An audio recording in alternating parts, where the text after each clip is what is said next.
mwese ndabaha n'ikaze muri amakuru atekanye ikirere cyo kuri uyu wa mbere igenekerezo rya 4 Munyonyo mwaka wa 2024. Ejo mu gitondo hitezwe ikirere kiri mu izuba n'ibicu bike bike mu ntara nyinshi zigize igihugu cacu. Mu ntara ya Bururi hitezweyo imvura, nayo mu ntara ya Makamba akaba hitezwe ikirere kiri mu ibicu vyinshi. Ahazoba hakanye gusumba handi ni mu ntara ya Kayanza, ayipimo bizobe kuri °C 14.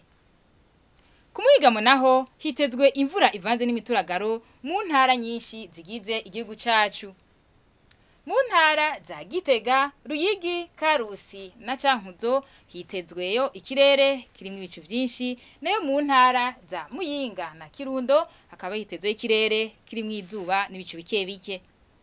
Ahazoba hashushe gusumba handi ni mu ntara ya Cibitoke, ayipimo bizobe kuri °C 32. Ejo mu gitondo hitezwe ko izuba rizoseruka igihe cy'isaha 11 zirenga iminota 39 rirenge igihe cy'isaha 11 zirenga iminota 54 z'umugoroba. Aha rero ni hagarukira n'amakuru atekanye ikirere mwateguye n'ikigo ca Ijebu kijejwe ivy'ibirere. Mwakoze kuyakurikirana Alice Ningabira njye nako ndabashikiriza.